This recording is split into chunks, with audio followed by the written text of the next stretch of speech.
Oh, what's up, Tavarishi? Hope you've been having a good time in these fleeting last moments of summer and haven't been completely choked out of life by your employers or governments. I come to you today in a rather mean-spirited fashion. You know, I've been making a completely different video for this release. That's why it took so much time. But a great Jacobin or whatever way it's pronounced, article brought to my attention something rather different. So, many of you cringe and spasm at the Hail Mary praises billionaires get when they quote-unquote share their wealth with the less fortunate, through charity. On the other side, probably quite a few of you are fond of these actions and therefore indirectly fond of these monetarily successful people. I am here not to explain any individual ill intent behind people who, donate to charity, but instead my goal is to display the core discrepancy between the illusionary greatness of philanthropy and its rather problematic influence on how we view society. We those believe in the idea of philanthropy tell us about our society. A philanthropic mentality spreads the belief that to achieve wider justice for the common man, one should do it in synergy with the most successful amongst us, the entrepreneurial or family billionaire. It is through the free market and their ingenious minds that one can reach a fairer world overall. At least that's what they'd like you to believe. This mentality is deeply rooted in the status quo and the complete rejection of any alternative to capitalism. Only when one starts believing that capitalism is the singular and only path humanity can take, like Thatcher or the Clintons have many a time said, do we commonly as a mass society not only accept hand-me-downs, but start celebrating them.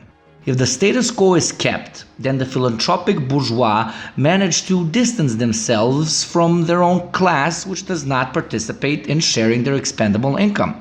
This PR trick has worked since the dawn of time. When we called landlords just and kind for not taxing us 70% on the food that we grow, but taking 60%, making them, in our eyes, kind and just lords because they were less of a parasite compared to our neighbor's landowner who still took 70% instead of 60%. Opinions and attitudes towards any ruling elite are paramount to its survival, as most of you probably know.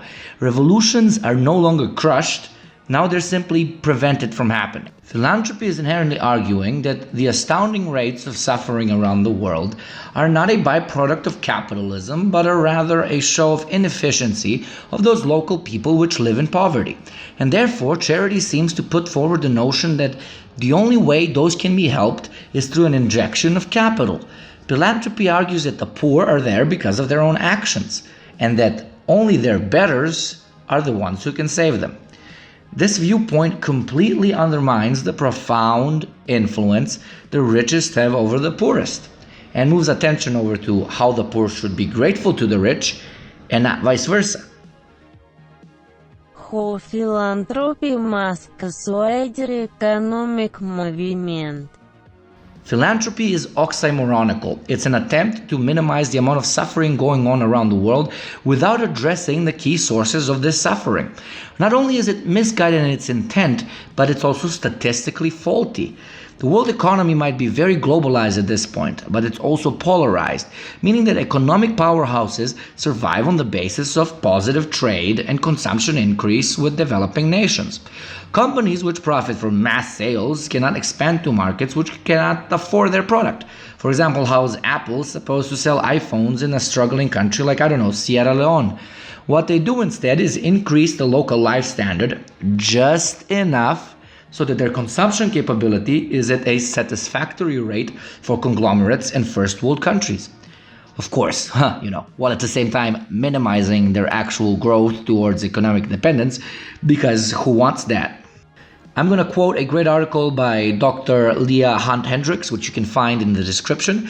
It's basically a very good piece that analyzes a lot of different data and statistics that we have on the actual exchange rate between struggling nations and prosperous ones, economically prosperous ones. So let's start. According to the nonprofit The Rules, though rich countries give aid to poorer countries on the order of around 130 billion per year, sounds like a lot, right? They are simultaneously taking about $900 billion out of poor countries each year in through trade mispricing, $600 billion in debt services, and about $500 billion through trade rules that give them access to cheap labor and raw materials. Altogether, that is $2 trillion that are extracted from some of the world's poorest countries and exported to some of the richest. You see now, they take and take some more and then give 10% back and call it charity. They call it capital philanthropy. I don't know about you, but this makes me angry. At least open capitalists are honest about what they do. They put personal prosperity in front of all others, including their own morals, and I can honestly respect transparency of these individuals. But all these other parasitic moguls that go to bed thinking they're saving the kurva world might just be the most overwhelmingly cartoonish, sketch-like characters that walk this earth.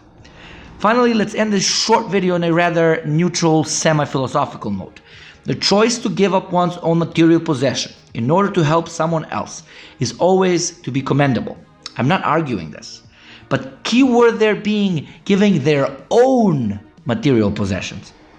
1% capitalists which participate in the act of philanthropy are simply giving up a tiny chunk of money they had already gained through de facto exploitation.